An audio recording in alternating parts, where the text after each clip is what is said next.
Bonjour à tous, j'espère que vous allez tous très bien. Aujourd'hui on se retrouve pour la vidéo d'analyse de la semaine sur le Bitcoin.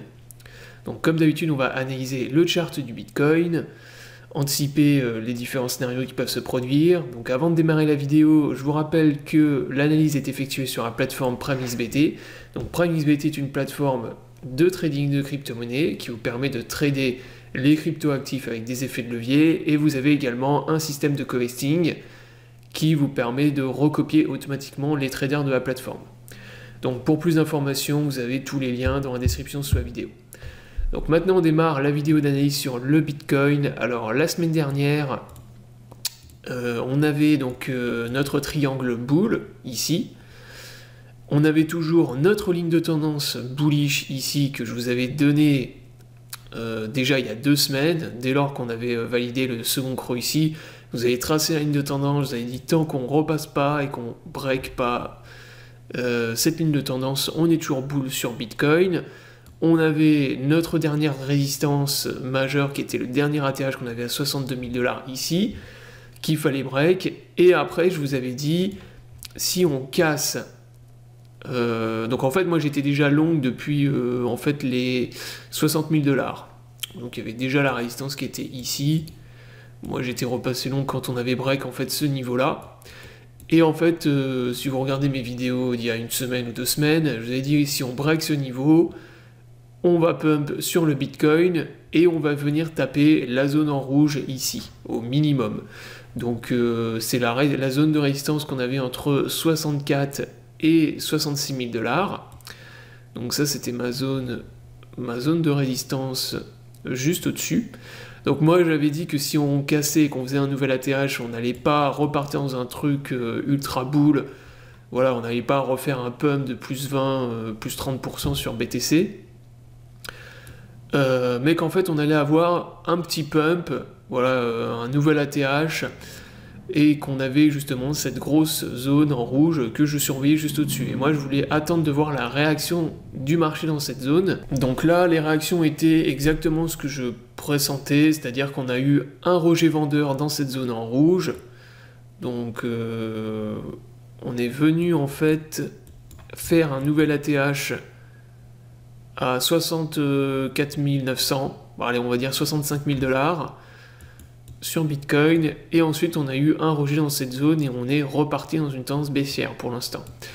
Alors là, on voit qu'on a rebondi sur cette ancienne zone justement que je vous avais donnée, ici, donc qui était vraiment le niveau clé qu'il fallait franchir à l'époque. Je vous avais dit qu'il fallait franchir cette zone pour repartir dans quelque chose de bull. Et donc là on est venu faire un pullback sur cette zone.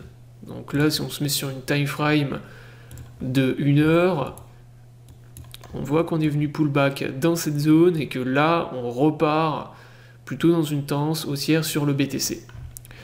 Donc pour l'instant, le scénario bear que je vous avais déjà présenté maintenant il y a 3 ou 4 semaines, peut-être même plus, en fait, il est toujours pas invalidé, donc il peut toujours se produire. Si vous regardez le RSI et vous mettez sur time frame daily, vous voyez que les divergences baissières qu'on a sur grosse UT, elles sont toujours pas effacées, et on est même revenu former une 3e divergence. Donc avant on avait déjà double divergence depuis le dernier ATH du mois dernier, là nouvelle ATH, maintenant on a triple divergence baissière sur l'indicateur. Donc et en plus qui est validé sur les volumes, sur le momentum, sur tout ce que vous voulez, hein. Donc là, on a vraiment grosse divergences qui peuvent être purgées, qui pour l'instant n'ont toujours pas été purgées, hein, toujours pas eu de retournement bear à court terme. Ce qui faisait partie de mon scénario bear sur Bitcoin. Donc je le rappelle, voilà, pour moi mon scénario bear c'était validation des divergences, purge des divergences, et repartir, on repart en fait dans une tendance baissière à court terme, je précise bien. Là encore une fois, je parle pas d'un bear market, d'un truc qui va retourner dans un marché baissier pendant 1 an ou 2 ans. Il n'y a toujours pas eu de top de bulle sur Bitcoin. Quand il y en aura une, je vous le dirai. Là, c'est pas du tout le cas. Voilà donc pour le Bitcoin analyse. Donc là, en fait, moi ce que je vais surveiller pour la semaine prochaine, c'est toujours la même chose, c'est cette ligne de tendance en blanc, tant qu'on la casse pas, pour moi on est toujours bull. Cette résistance, cette zone de résistance, avec une nouvelle ATH sur le Bitcoin, tant qu'on repasse pas au-dessus de cette zone, on repart pas dans un truc bull et dans un truc FOMO, et en fait tant qu'on est bloqué entre ces deux niveaux, entre la zone en bleu ici et la zone en rouge ici, bah on est dans un nouveau range, et il n'y a rien à faire, il faut attendre de voir dans quel sens on va y avoir l'extraction de ce range. Donc en gros là on est bloqué à l'intérieur d'un range, si on break la ligne de tendance plus ce support, on repart dans une tendance bear sur Bitcoin, on valide toutes les divergences et on purge toutes les divergences, avec gros retracement, grosse correction sur le BTC. Retour au minimum dans la zone en bleu ici des 50 000 $. Alors en fait moi je viserais, je pense que très rapidement on va revenir dans cette zone, mais comme je vous l'avais dit, moi je vise au minimum un retracement de moins 30% sur Bitcoin, ce qui pourrait nous ramener vers les 46-45 000 $. Et vraiment, si on a quelque chose de très très bear, mais ça c'est vraiment voilà, le dip ultime sur BTC, c'est retour dans cette zone en bleu, donc vers les 40 000, 41 000 $.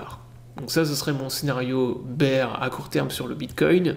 Et là, si vous voyez qu'on forme un nouveau range, qu'on casse cette zone de résistance, et ben on repart dans une tendance bullish sur BTC, et on va venir faire un nouvel ATH.